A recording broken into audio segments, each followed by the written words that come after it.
Hello, in this video we're going to talk about using differentials to estimate errors often resulting from calculations based on some measurements we might have made. So here we again see the table from page 208 and the illustration from page 205. In the first video on differentials we discussed how the top line of the table, discussion of absolute change, is related to the illustration below. We're going to look at different interpretations for the entries in the table today. First of all, I just want to mention, beware of this word absolute. It does not suggest that this delta F is going to be positive. Delta F could be positive or negative depending on whether F of A plus delta X is larger or smaller than F of A. Sometimes people like to use the term not absolute but exact change up here. And then, of course, below that we have the relative change, and this is the change divided by f of a, so that gives us the fraction delta f over f of a, which is the fraction the change is of the value f of a.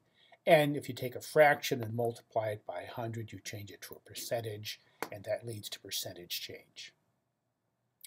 Today we're going to look at another interpretation of these ideas by talking about delta F interpreted as an error. So we're maybe going to think about this top line here then as talking about error. You might say exact error also. And then we'll have relative error down here and percentage error.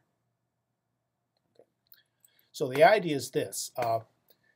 We often use the error interpretation in this context. We want to measure some value and then use that measured value in a calculation. So we might measure the value A. Now, of course, when you make a measurement like a length or measure a weight or a time, there is some error involved in the measurement. And so we might let the error in that measurement be denoted by delta x or dx. Of course, usually we don't know what the error is in a measurement, but we can still represent it by this number. Okay. And if that's the case, then of course the true value of our measurement would be a plus dx, our measured value plus or minus whatever error is involved. And that means that if we use the measured value in some function f to make a calculation, we'd have this value f of a resulting from inputting our measurement. But of course over here we'd have the true value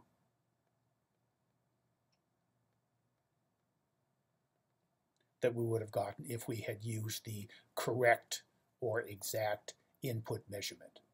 So in that case, if we think of the f of a plus dx as the true value for f with the desired input, and f of a as our calculated value based on our measurement which has some error, then this difference delta f would represent the error in between the true value of f and our calculated value of f for the desired input. Then we can likewise talk about relative error by dividing delta f by f of a, and percentage error by multiplying that relative error by 100.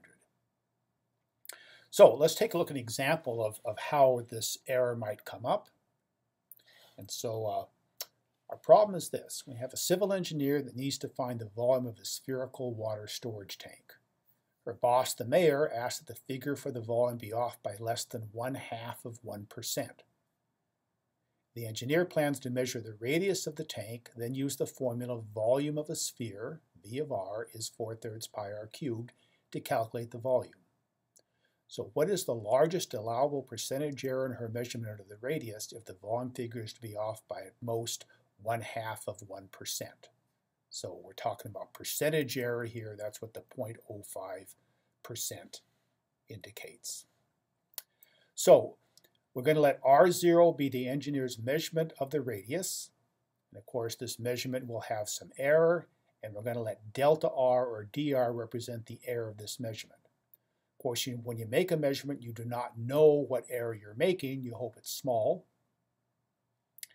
And then we'll let R0 plus dr, so take our measurement, add or subtract the error dr, and we get the exact value of the radius. And again, of course, we don't know that. All we know is what we measured. So V of R0 will be the volume the engineer reports to the mayor. And because the true volume is V of R0 plus dr, the error in the engineer's reported volume is going to be delta V, which is just, again, the true value volume with the correct radius R0 plus dr used, and then the difference between that and our reported volume of V of R0.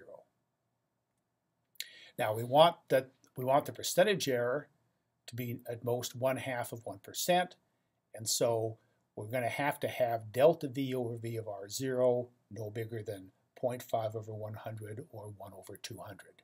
Now, the way this comes about, remember that the percentage error in the volume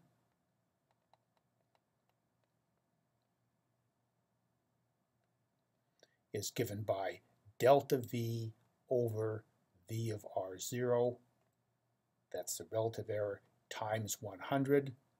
There's the percent. We want that to be less than 1/2 of 1%, which is 0.05. And if we just divide both sides by 100, we come up with the equation shown there. So this is just kind of a recasting. We've changed the percentage error really into a relative error. We're going to work with the relative error instead.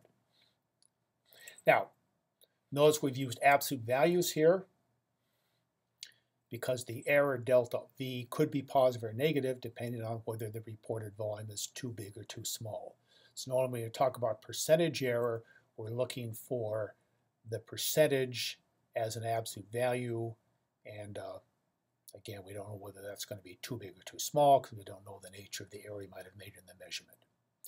So we're going to find the percentage error in the radius measurement, and we're going to, again, work with really relative error. We're going to take a look at what dr, our error over R0 must be, how big that, what's the largest that can be if we want this relation star to hold. So if we want this percentage error or relative error, what is the largest allowable error in the radius measurement?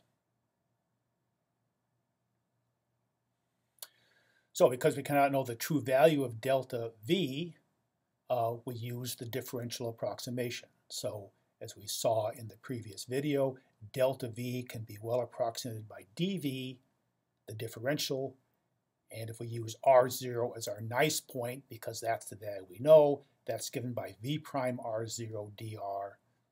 And let's recall that we had V of R given by 4/3 pi r cubed.